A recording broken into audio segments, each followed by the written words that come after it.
Guys welcome back to A2 business 9609। हमारे पास आज की क्लास का जो टारगेट है that we need to understand is कि हमारी आज की क्लास का target we are going to solve an 8 marker question of A2. So how can we solve? Because we are done with the economic influences on the business activity. ठीक है, that is one of the area of A2 business, हमारा वो complete हो चुका है। तो अब उसका एक अच्छा सा सवाल हमारे पास है of May June 2024, one of the recent year. Variant का क्वेश्चन है पेपर 3 का। तो हम इसको देखेंगे, इसको समझेंगे, हम 8 मार्कर सॉल्व कैसे करना है, सब कुछ एक डिस्कशन है। इसके बाद we will be solving the question. तो थोड़ी सी टाइम कंज्यूमिंग होगी क्लास, थोड़ी सी डिस्कशन होगी, लेकिन it's very important to understand कि how to write an answer. Common mistake होती क्या है बच्चे की कॉमन मिस्टेक हमारे पास ये है कि सबसे पहली चीज़ ये कि बच्चा कंटेंट पे बहुत टाइम लगा जाता है कि चीज़ें याद करने पे, चीज़ों को समझने में। It's very important if you do not have the knowledge, lack of knowledge है, लैक ऑफ अंडरस्टैंडिंग है, तो how you are going to solve the question अगर आपको इस टॉपिक के बारे में पता नहीं है, तो इट्स इक्वली इंपॉर्टेंट। ठीक है।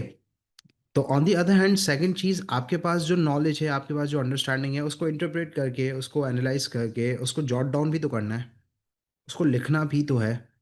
तो अगर आपके पास सीन ये है कि सारा का सारा कि आप फोकस सिर्फ कंटेंट के ऊपर कर रहे हैं, and if you are not focusing that what is the demand of the examiner, how to achieve the assessment objectives, what are assessment objectives, and how the examiner award you the marks on the basis of the total marks of the question, 8 marker 12 marker। तो आज ज़रा start करते हैं, समझते हैं हमारे पास। The paper is paper 3, business decision making।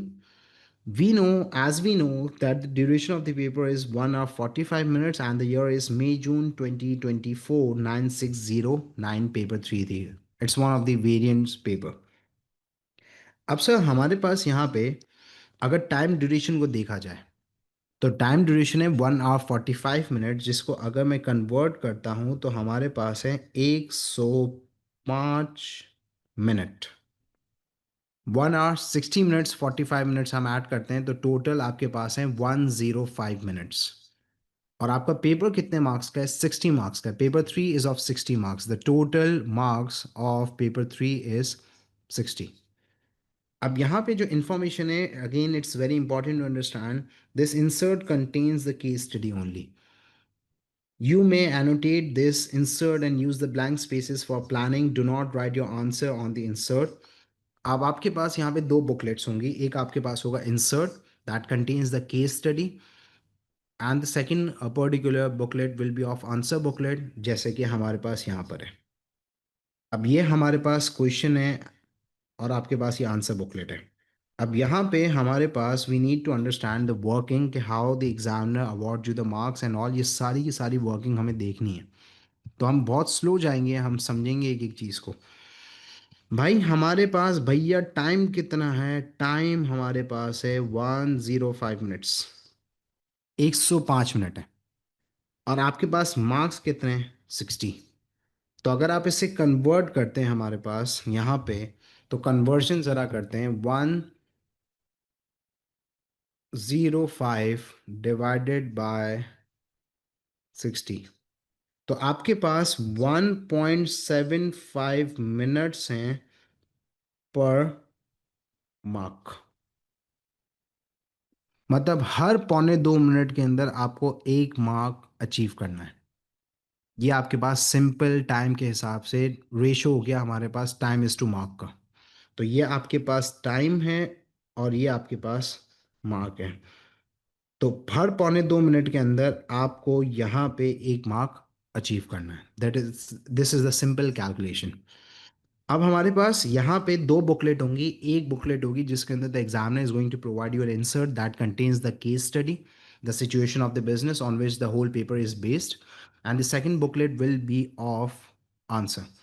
और ये जो आंसर बुकलेट है आपके पास, इसकी हमारे पास एएस के अंदर ऐसा कुछ भी नहीं होता था। एएस के अंदर आपके पास फुल स्कैप लूज शीट्स होती थी and there was no limit. आपके पास लाइंस गिवन थी, it was a complete freedom कि आप 2 लाइन 4 लाइन 10 लाइन 20 लाइन के अंदर आंसर लिखें। But in this case the examiner is going to provide you the lines. तो आपके पास यूजुअली जो 8 मार्कर है उसके लिए आपके पास इतनी एक पेज गिवन है, और 12 मार्कर के लिए आपके पास अराउंड 1.5 पेज के बने। तो आ जाए हमारे पास। सबसे पहले तो हम यहाँ पे क्वेश्चन को ब्रेक डाउन करते हैं और अंडरस्टैंड करते हैं। ये क्या वर्ड है हमारे पास? ये लिखा हुआ है हमारे पास एनालाइज। मैं बहुत जूम कर रहा हूँ in order to make you understand. अब से ये जो हमारे पास फर्स्ट वर्ड होता है ऑफ एवरी क्वेश्चन, ये होता है आपके पास command word.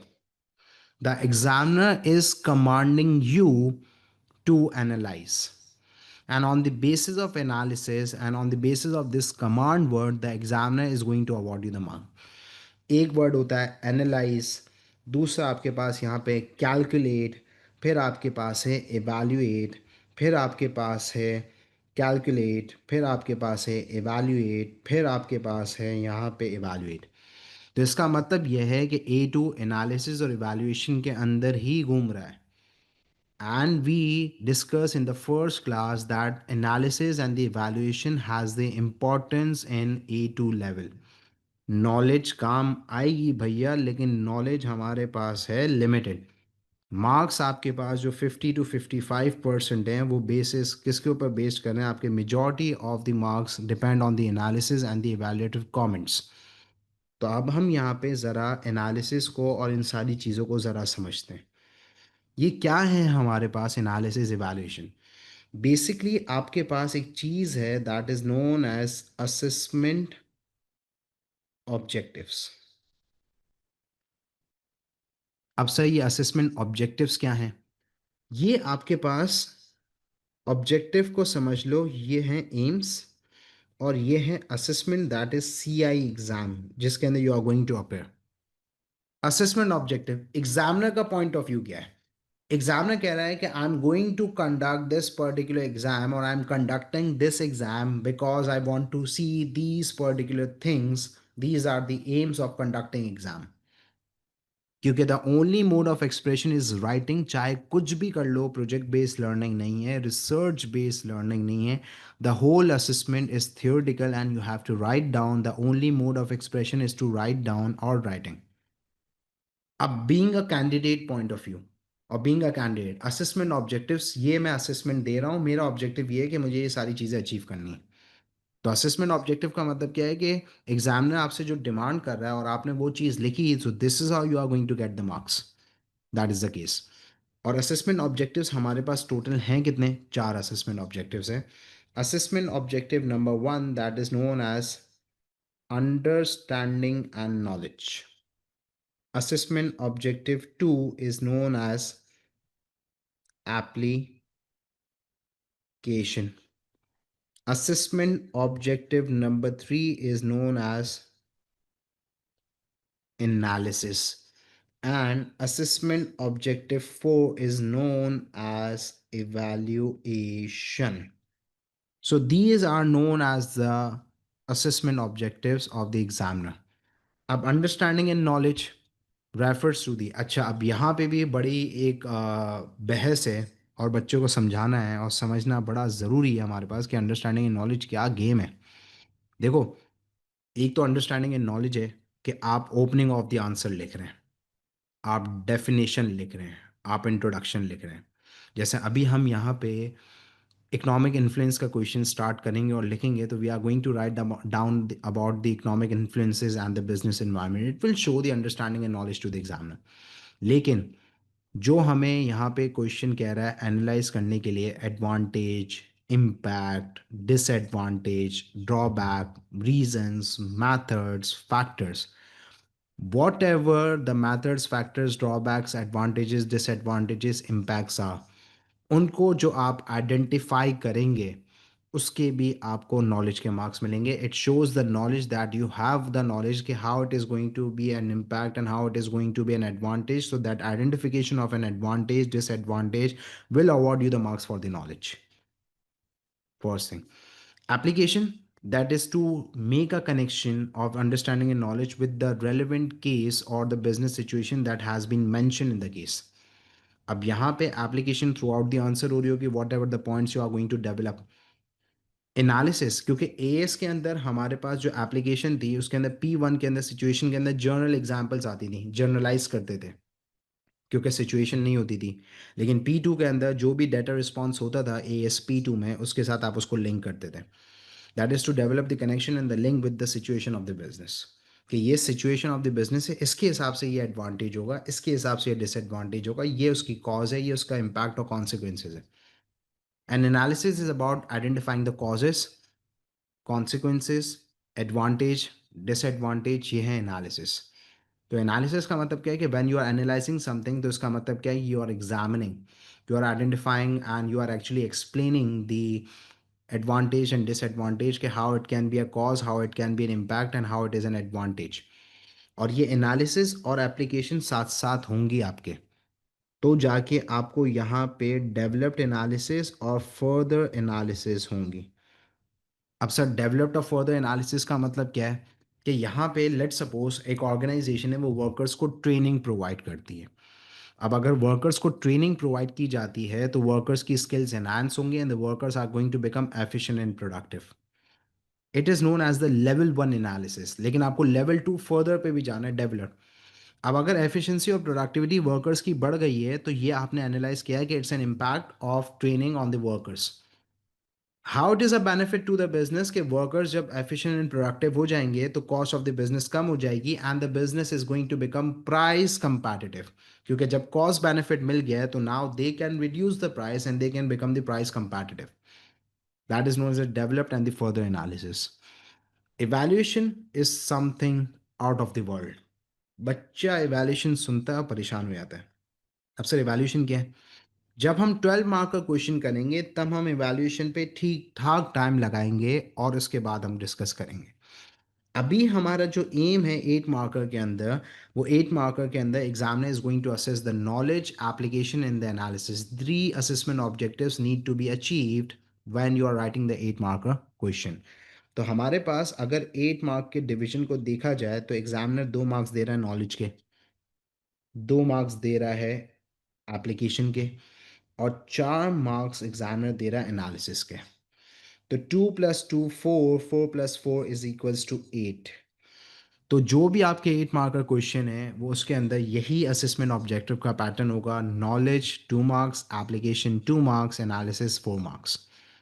And you need to understand that we have a standardized system and we have the standardized assessment criteria for AS 8 marker and 12 marker and A2 8 marker and 12 marker। तो जैसे examiner as के अंदर 8 और 12 marker को marks award करता था, so now they have standardise in A2 के examiner 8 और 12 मार्कर A2 के अंदर भी उसी तरीके से असेस करेगा। So this is the whole scenario for the 8 marker. बाकी फर्दर जब हम सवाल करेंगे तो I am going to highlight कि ये एप्लीकेशन है, ये एनालिसिस है, ये नॉलेज है। तो अब हमने ये समझ लिया है कि ये किस तरीके से 8 मार्क का क्वेश्चन सॉल्व होगा, क्या नॉलेज, एप्लीकेशन, एनालिसिस है। वो with the phase of time मैं पास पेपर से ही आपको एग्जांपल दूंगा, तो it would be more understandable and more relevant. पता होना चाहिए कि 8 मार्कर में क्या क्या चीज़ें आती हैं और एग्जाम में किस तरीके से मार्क्स आपको अवार्ड करता है। तो आ जाए ज़रा क्वेश्चन पढ़ते हैं। Question is analyse two impacts. अब हमारे पास यहाँ पे इम्पैक्ट दो। तो इट इज़ वेरी क्लियर कि आपको दो इम्पैक्ट्स लिखने हैं, दो इम्पैक्ट बताने हैं। एग्जामिनर ने क्लियरली यहाँ पे बोल्ड वर्ड, बोल्ड लेटर्स के अंदर लिख दिया that you have to analyse two impacts. अब impact can be positive, impact can be negative, क्योंकि इम्पैक्ट इन्फ्लुएंस अफेक्ट पॉजिटिव भी हो सकता है और नेगेटिव भी हो सकता है। ऑन SCC, अब कुछ महान बच्चे होते हैं, सर SCC क्या है? भाई SCC आपका बिजनेस है जो केस है। तो यू नीड टू अंडरस्टैंड कि the business name would be mention कि हाँ इम्पैक्ट ऑन SCC क्या आ रहा है। ठीक है। तो हमारे पास SCC of the changing external influences in country जी। अब this is the whole situation आपके पास जो यहाँ पे मेंशन है हमारे पास। अब यहाँ पे हमारे पास वी नीड टू अंडरस्टैंड कि इम्पैक्ट बताना है बिजनेस के ऊपर, that is SCC, when there is a change in the external influences in the country G.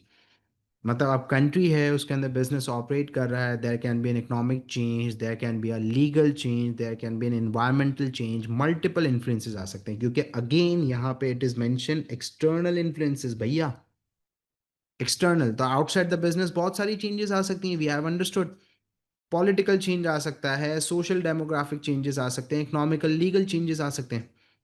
तो यहाँ पे ये जो एससीसी है, it is known as a business, जिस कंट्री के अंदर ऑपरेट कर रहा है दैट इज कंट्री जी, वहाँ पे ये एक्सटर्नल इन्फ्लुएंसेस आ रहे हैं, चेंजेस आ रहे हैं, तो वी हैव टू अंडरस्टैंड। तो ये पूरा हमने क्वेश्चन को क्या कर दिया, ब्रेक डाउन। और क्वेश्चन कितने मार्क्स का है हमारे पास, तो क्वेश्चन इज ऑफ 8 मार्क्स। तो आ जाएं ज़रा स्टार्ट करते हैं case. The case is Sunil clothing company, SCC, ये हमारे पास सिचुएशन है। अब यहाँ पे एक मिस्टेक अगेन मैं हाईलाइट कर दूं। कुछ बच्चे होते हैं वो ये समझते हैं कि सिर्फ मैंने अगर बिजनेस का नाम लिख दिया ना in an answer, SCC XYZ ABC, the examiner is going to award me the marks for an application. No भैया, बिजनेस का नाम लिखना नहीं है, बिजनेस के नाम के साथ उसके काम और उसके हालात और उसकी सिचुएशन और उसके जितने भी पंचायतें हैं, परेशानियां हैं, इश्यूज हैं, सिचुएशंस हैं, वो लिंक करनी, दैट इज एप्लीकेशन। और जर्नल नहीं होंगी, रिलेटेबल होंगी कि सिचुएशन ऑफ द बिजनेस जो है उसको रिलेट करना होगा। एस की तरह जर्नलाइज एग्जाम्पल्स डेवलप करके आप एनालिसिस नहीं करना है, you have to do the analysis and the evaluation on the basis of the situation of the business of the case that is mention. तो सुनील क्लोथिंग कंपनी पे ही रहेंगे हम, और इसकी जो सिचुएशन है उसको ही कंसिडर करेंगे। तो आ जाएं, थोड़ा सा जूम इन कर दिया है, सो आपको अगर नज़र आ रहा है तो बहुत अच्छी बात है, नज़र नहीं आ रहा तो आप भी जूम इन नहीं कर सकते, मैंने करा हुआ है, ठीक है। आ जाओ। SCC is a private limited company. The legal structure of the business is private limited company, friends and family company, owned by Sunil and his family. Family business. SCC is based in country Z. It's a particular country जहाँ पे SCC is based. An island in Asia. Country G is a developing economy. अब जब यहाँ पे developing economy आपने सुना तो आपके दिमाग में क्या आ रहा है, कि आपके दिमाग में फ़ौरन से आना चाहिए कि बिजनेस जिस कंट्री के अंदर ऑपरेट कर रहा है, that economy is facing an economic growth, developing है, इम्प्रूवमेंट, जीडीपी बढ़ रहा है, इकोनॉमिक ग्रोथ हो रही है, इनकम बढ़ रही है, सब कुछ। It is a popular manufacturing business location for the readymade clothing. अब जैसे हमारे पास एक पॉपुलर मैन्युफैक्चरिंग लोकेशन है, तो इसका मतलब क्या है कि it is one of the industrialised location जहाँ पे रेडीमेड क्लोथिंग बहुत अच्छे मिलते हैं। तो हमारे पास कुछ कंट्रीज़, कुछ एरियाज़, कुछ ऐसे रीजन्स होते हैं जो कि पॉपुलर होते हैं for something. Japan is popular for the high quality production, car manufacturing example ले लें। China is involve in manufacturing, तो China is known as the manufacturing hub. China is popular for this, which is exported to the rest of the world. SCC has grown quickly since it started in 2010 and now has two large factories. Business grow कर चुका है. The clothing production work is labor intensive. It means the nature of the operation depends more on the labor as compared to the machinery. Carried out by mainly female workers using cloth cutting and sewing machines. These are the different stages जिसके अंदर mainly female workers involved हैं. SCC clothes are bought in large quantities by budget fast fashion business brands in developed countries. अब जो develop countries के अंदर fast fashion business brands हैं, fast fashion के अंदर जारा की मैं बात कर लेता हूँ।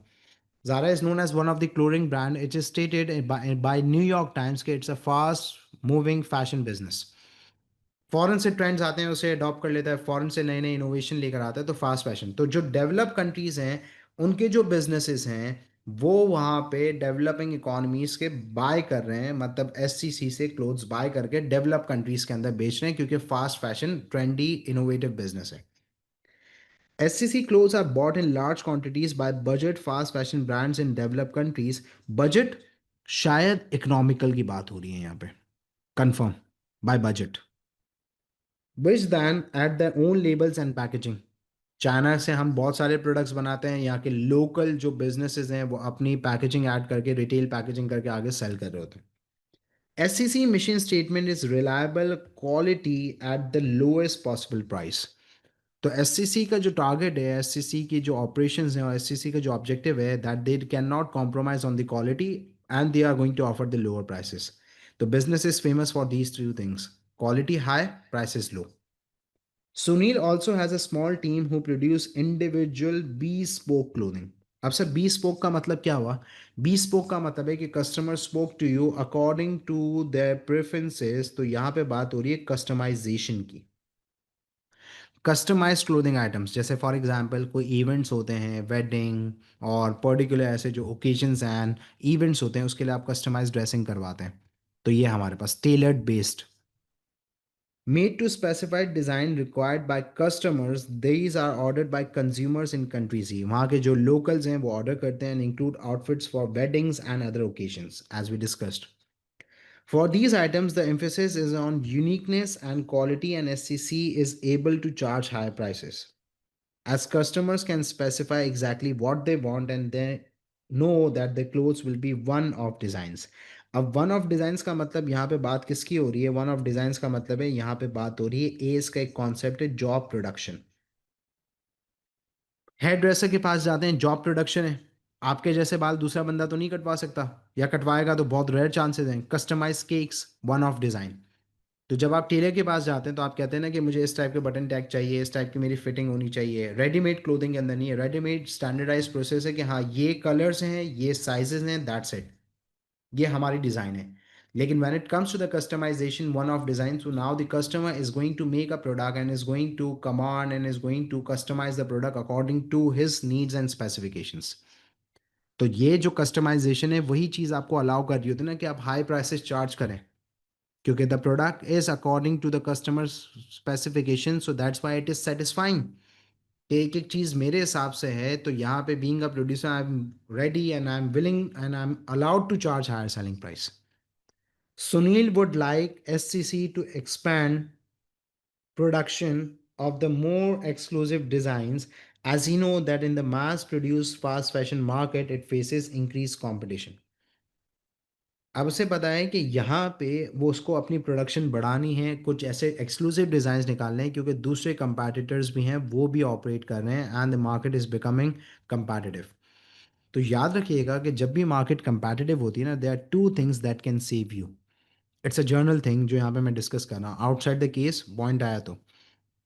Whenever the market is competitive, there are two things that can help you in surviving. One is innovation, two is low cost of production. So you can lower down the price. अगर आप वहाँ पे competition के अंदर survive करना चाहते हैं तो ऐसे development, faster development of the innovative products करें। नंबर टू, आप इस तरीके से ऑपरेट करें कि आपकी कॉस्ट कम हो जाए, ताकि आप अपनी लोअर प्राइसेस से कस्टमर बेस को ग्रैब कर सकें। Both from other local firms and from companies based in other Asian countries. Overall capacity for SCC2 factories 85% on average, and Sunil is forecasting a 10% increase in sales in next year. तो यहाँ पे जो अभी production है वो 85% capacity पर है। इसका मतलब क्या है कि 85% of the resources are utilise for the production. मजीद एक्सपेक्टेशन ये है कि सेल्स फोरकास्ट के अकॉर्डिंग 10% इंक्रीज हो जाएंगी sales in the next year. So this is the start introduction of the business, के बिजनेस ये है, ये काम कर रहा है, ये सब कुछ है। तो आपके पास जब भी बिजनेस स्टार्ट होता है या केस स्टार्ट होता है तो एक इंट्रोडक्टरी पैराग्राफ होता है which makes you familiar with the situation of the business और द बैकग्राउंड, के how it started, what is the legal structure, क्या प्रोडक्ट बना रहा है, कैसे बना रहा है। और अब यहाँ पे लिखा हुआ है external influences, this is the main area जो कि हमारा क्वेश्चन है उसके ऊपर फोकस करेगा। एक्सटर्नल इन्फ्लुएंसेस, तो आज जरा एक्सटर्नल इन्फ्लुएंसेस को समझते हैं क्या है। SCC is impacted by the changing external factors in countries। ही अभी तक मेंशन नहीं है कि एक्सटर्नल फैक्टर्स क्या हैं, बस ये बता दिया है कि changing external factors, it can be legal, social, economical, anything. And also in the other countries, मतलब जहाँ पे वो ऑपरेट करके बेच रहा है, क्योंकि वो डेवलपिंग है और डेवलप कंट्रीज के बिजनेसेस उससे बाय कर रहे हैं, so the business is involve in the export. Where its biggest customers are located in countries E, inflation and unemployment are both rising, and the currency has depreciated by 10% on average against major currencies. In the developed countries where SCC's fast fashion business customers are based, inflation is also rising and consumer real incomes are decreasing. There is also increasing consumer concern about unethical business practices used by some fast fashion suppliers based in developing countries. अब overall मैं यहाँ पे break down करता हूँ आपके लिए। External factors के अंदर चेंजेस आ रहा है कंट्री जी में, also in the countries where its biggest customers are located.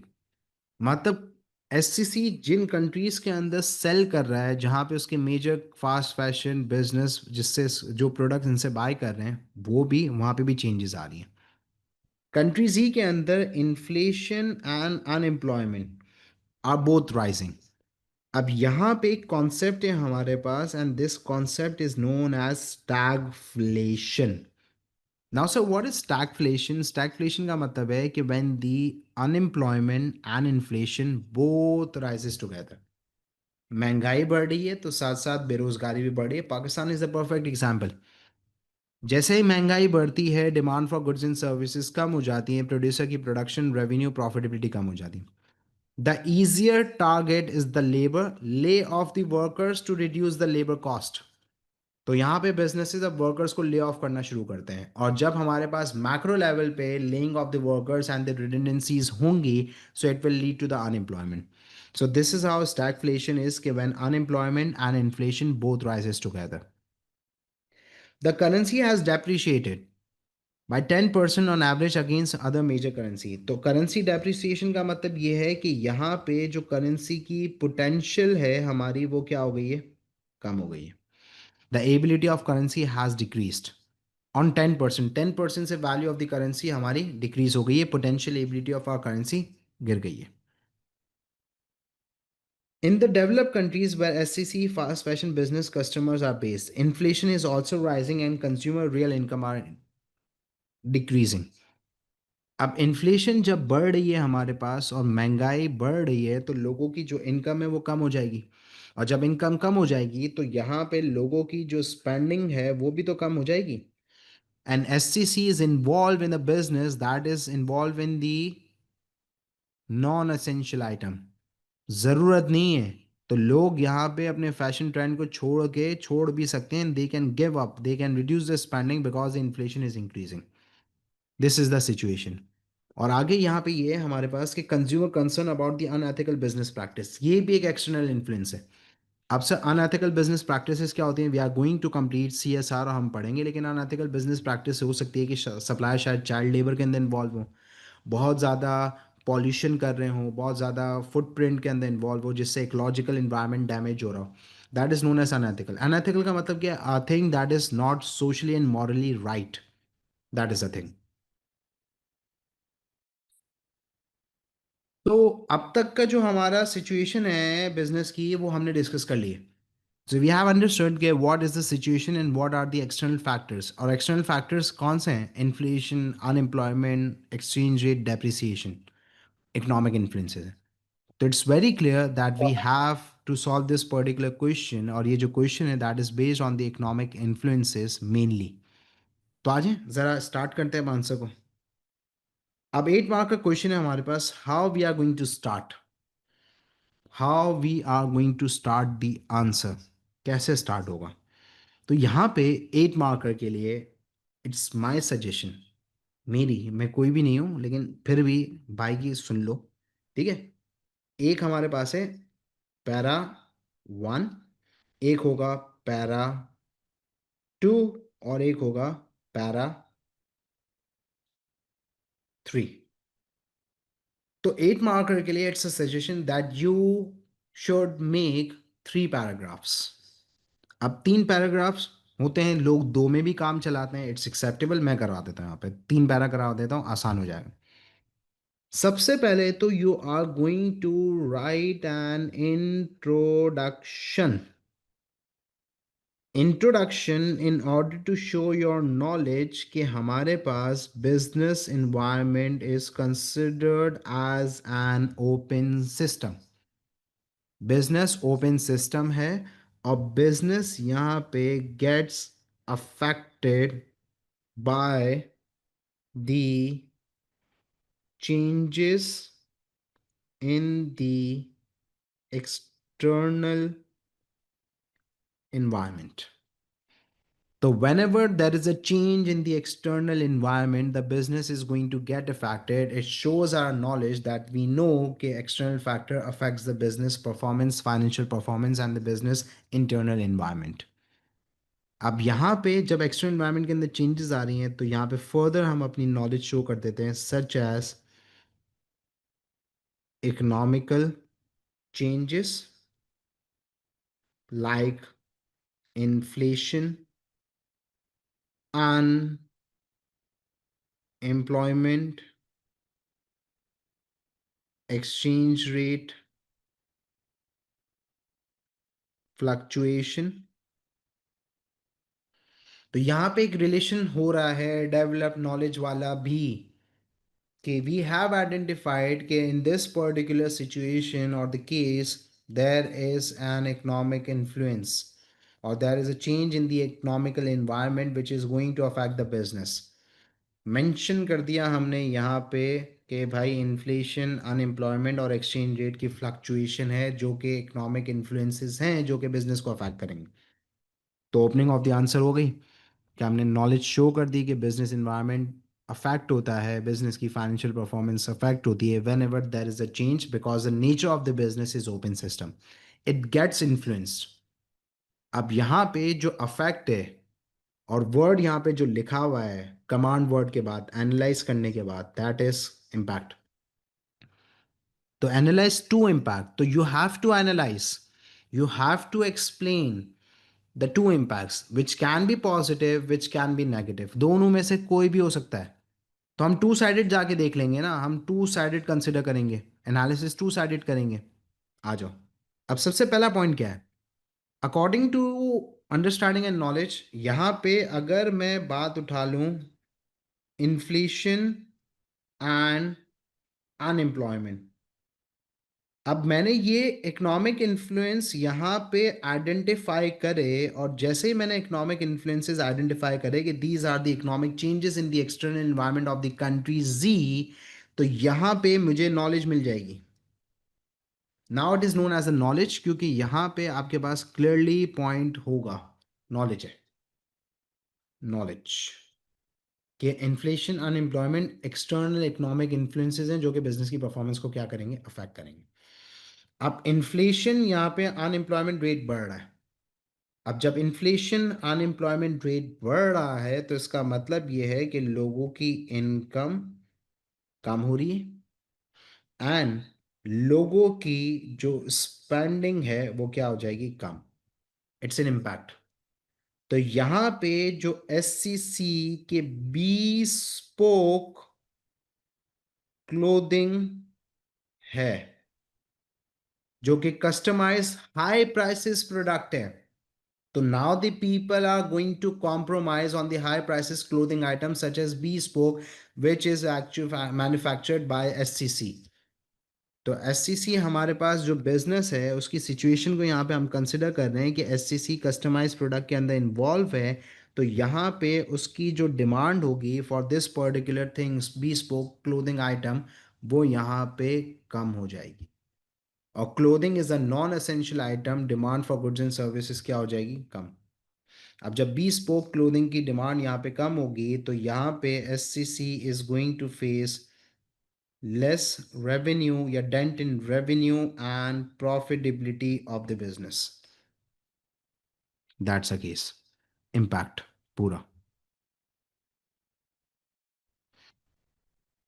ये हमारे पास ये जो पर्टिकुलर सिचुएशन हम कंसिडर कर रहे हैं ना कि बी स्पोक की यहाँ पे क्लोथिंग की,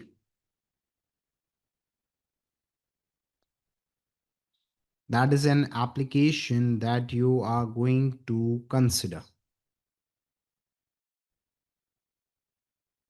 अब यहाँ पे हमारे पास ये इन्फ्लेशन अनएम्प्लॉयमेंट से हमने एक नेगेटिव इम्पैक्ट उठाया कि एससीसी के ऊपर ये नेगेटिव इम्पैक्ट आ रहा है.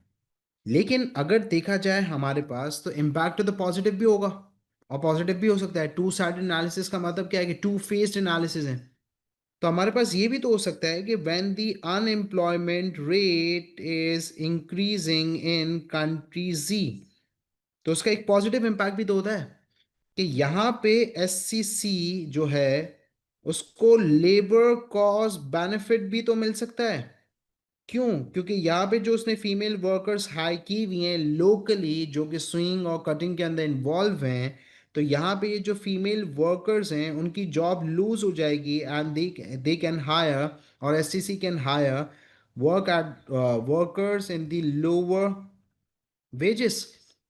और जब लोअर वेजेस होंगे तो यहाँ पे एससीसी की कॉस्ट कम हो जाएगी, और एससीसी यहाँ पे compete कर सकता है by offering the lower prices. तो it's a other side of the coin as well. तो इम्पैक्ट पॉजिटिव भी है, तो बच्चा उठा के अगर पॉजिटिव लिख देगा तो भी मसला नहीं, इट्स एक्सेप्टेबल, क्योंकि द वर्ड इज इम्पैक्ट। तो two side analysis can be done कि when the unemployment rate is increasing, so there are no jobs. So SCC can hire the female workers for sewing and clothing at the lower wages in the country Z, and this is how SCC can get the cost benefit and can lower down the prices to survive when this particular external influence is affecting. So this can also be the case. Second second influence हमारा क्या हो सकता है? Second influence हमने identify करा था यहाँ पे कि एक तो इन्फ्लेशन, अनएम्प्लॉयमेंट था हमारे पास। Second, currency has depreciated. तो एक्सचेंज रेट डेप्रिसिएशन भी तो हमारे पास एक चीज है। तो यहाँ पे पैरा 3 के अंदर we are done with the first impact, now we are heading towards the second impact. और सेकंड इम्पैक्ट के अंदर हमारे पास क्या हो रहा है? सेकंड इम्पैक्ट के अंदर हमारे पास exchange rate depreciation is there. मतलब SCC is based in country Z, and the country Z is losing its potential and the ability in terms of other currency. तो एक्सचेंज रेट हमें जिस country पे हम बेस्ड है ना उसके हिसाब से देखना है। वहां पे लिखा हुआ है एक्सचेंज रेट डेप्रिशिएट हो रहा है, तो बच्चा यहाँ पे भी थोड़ा सा कंफ्यूज हो जाता है कि वहां का है हमारा हमारा डेप्रिशिएट हो रहा है। कंट्री सी की जो करेंसी है, it's losing its potential and the ability. तो when the exchange rate depreciation is taking place, तो यहाँ पे हमारे पास एक पॉजिटिव इम्पैक्ट आ रहा है। पॉजिटिव इम्पैक्ट क्या आ रहा है कि यहाँ पे S S C C is involve in exports, और एक्सपोर्ट कर रहा है टू डेवलप्ड कंट्रीज, या फिर fast fashion businesses in the developed countries. और जब वो डेवलप कंट्रीज के अंदर वहां पे एक्सपोर्ट करता है, तो यहाँ पे एक चीज हमने पढ़ी है कि एक्सचेंज रेट जब डेप्रिशिएट हो रहा है मेरा, तो डॉलर हमारे अप्रिशिएट हो रहा है, Pakistani currency is depreciating, so on the other hand the dollar is appreciating. तो यहाँ पे गोरे को मेरा प्रोडक्ट क्या लगेगा? सस्ता। तो यहाँ पे जब गोरे को मेरा प्रोडक्ट सस्ता लगेगा, तो इसका मतलब ये है कि मैं यहाँ पे एक्सपोर्ट्स बढ़ा सकता हूँ, और मेरी यहाँ पे सेल्स बढ़ सकती हैं एक्सपोर्ट के थ्रू। तो जो लोकली इन्फ्लेशन और अनएम्प्लॉयमेंट की वजह से यहाँ पे सेल्स ड्रॉप होकर रेवेन्यू प्रॉफिटेबिलिटी पे नेगेटिव इम्पैक्ट आ रहा है, वो थ्रू एक्सपोर्ट मैं यहाँ पे बढ़ा सकता हूँ। और एक्सपोर्ट्स के through I can survive and I can cover the loss that I am making locally और by the inflation and the unemployment in the country G. लेकिन ऑन दी अदर हैंड इसकी भी अदर साइड है। अगर exchange rate depreciate हो रहा है हमारे पास, तो नाउ एक्सपोर्ट्स तो बढ़ जाएंगे लेकिन इंपोर्ट्स विल बी एक्सपेंसिव, क्योंकि जब करेंसी अप्रिशिएट होती है तो इंपोर्ट सस्ती होती है, लेकिन when the currency depreciate so importer is going to be the loser. तो यहाँ पे एससीसी जो इंपोर्ट कर रहा होगा रॉ मटेरियल, या जो भी हमारे पास सप्लाईज होंगी that are required by SCC, वो सप्लाईज सारी की सारी एक्सपेंसिव हो जाएंगी, which will increase the cost of production for SCC, और उसके क्लोज यहाँ पे अगेन एक्सपेंसिव हो जाएंगे, जिससे उसकी डिमांड और फर्दर अफेक्ट हो सकती है लोकली भी and in the foreign market. क्योंकि inflation is one of the thing जिसकी वजह से the business can lose the export orders. क्योंकि हम यहाँ से जब एक्सपोर्ट करते हैं तो फॉरेन कंट्रीज हमेशा उन कंट्रीज को प्रेफर करती हैं जो प्राइस कंपैटिटिव होते हैं, और द प्राइसेस और the countries that offer the lower prices. तो यहाँ पे when the product is going to become expensive for them, so why they are going to buy from us. तो this is the negative side. तो two sided analysis का मतलब क्या है कि you can consider the positive side, you can consider the negative side, whatever the point you have to, और जिसके ऊपर आपकी कमांड है।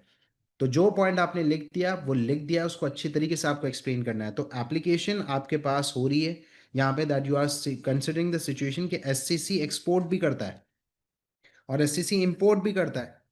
तो this is the situation that you have consider. Application हो रही है और फिर इम्पैक्ट भी बता रहा हूँ। Impact is known as analysing the impact, explain कर रहा हूँ कि how it is going to affect the performance of the business. Business की रेवेन्यू पे, प्रॉफिटेबिलिटी पे, सेल्स पे क्या इफेक्ट आ रहा है, that is known as analysing the impact, कि how the changes in the external factors. तो यहाँ पे आप एनालिसिस भी प्रॉपर कर रहे हैं और यहाँ पे आप ये एक्सपोर्ट्स इंपोर्ट्स की सिचुएशन को और लोअर वेजेस को और यहाँ पे bespoke clothing, this is known as an application that you are considering. तो is it okay? This is the 8 marker question, this is how you have to attempt. दो points होंगे, introductory paragraph 1, paragraph 2 and 3, जिसके अंदर एक impact, advantage, disadvantage, whatever you want to write. Para 3, advantage, disadvantage. तो 8 marker के अंदर it's a standardise pattern that the examiner is going to ask for the 2 points. It can be two advantages, disadvantages. So it's better that you make 3 different paragraphs. First, the introductory that shows the knowledge and understanding towards a question and the aim of the examiner can be met. कि हाँ ये question है, इस area को examiner assess करा है, it shows my knowledge to the examiner. Para 2, identification of the point, चाहे वो मैथड हो, रीजन हो, फैक्टर हो, एडवांटेज, डिसएडवांटेज, इम्पैक्ट, उसको आप लिंक करेंगे with the situation of the business and you have to.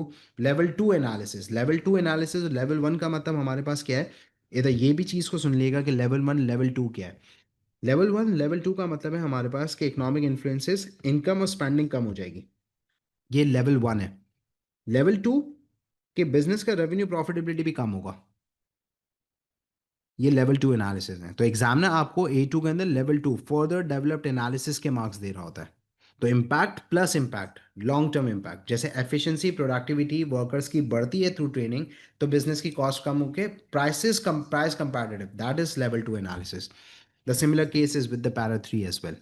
So this is it. और ये है हमारे पास 8 मार्कर का फर्स्ट क्वेश्चन जो कि हमने सॉल्व किया of the economic influence A2 9609।